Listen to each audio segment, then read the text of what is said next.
Bonjour, aujourd'hui un nouveau thème qui est mouvement et interaction et nous allons voir quelques rappels de cinquième pour caractériser un mouvement. Commençons tout d'abord avec la trajectoire d'un objet. La trajectoire d'un objet, c'est l'ensemble des positions qu'il occupe au cours de son mouvement. On la représente d'ailleurs sur un schéma avec une ligne continue. La trajectoire rectiligne tout d'abord, c'est quand les positions de l'objet ou du mobile sont en position alignée comme la moto s'y compte. Par exemple, nous avons le téléphérique ci-dessous. On distingue aussi les objets qui se déplacent en forme de cercle ou d'arc de cercle.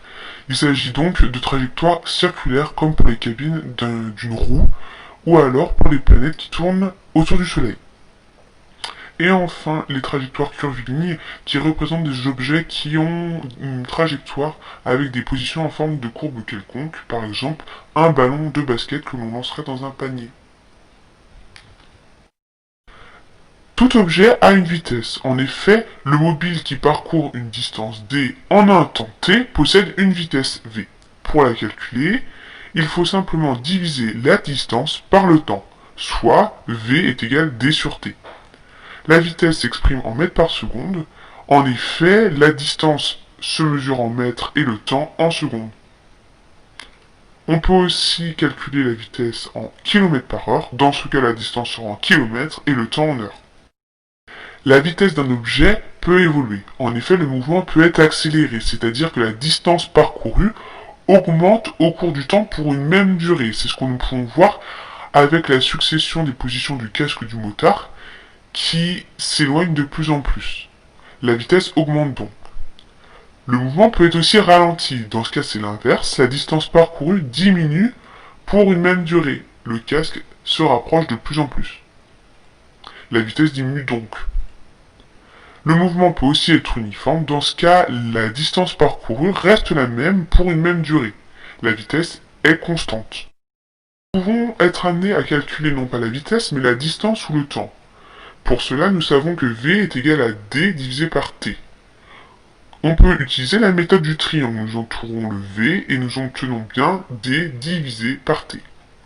De la même manière, D est égal à V fois T. La méthode du triangle nous donne bien cette relation. T est égal à D divisé par V. La méthode du triangle nous donne aussi cette équation. Il y a aussi la méthode du 6 est égal à 3 fois 2. Si nous prenons V est égal à 3, D est égal à 6 et T est égal à 2, nous avons bien la vitesse qui doit être égale à 3 en faisant 6 divisé par 2, donc D divisé par T.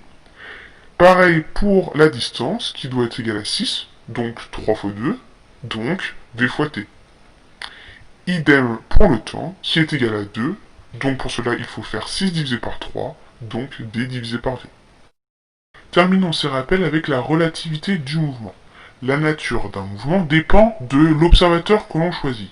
En effet, lorsque l'on étudie le mouvement d'un objet, on le fait toujours par rapport à un autre objet que l'on appelle référentiel.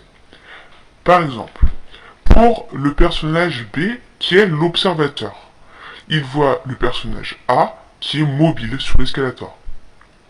Dans le second exemple, le personnage B est toujours l'observateur, mais cette fois-ci, il est sur l'escalator avec le personnage A. Dans ce cas, pour l'observateur B, le personnage A est immobile. Pour un mobile sur Terre, on prend comme référentiel le sol.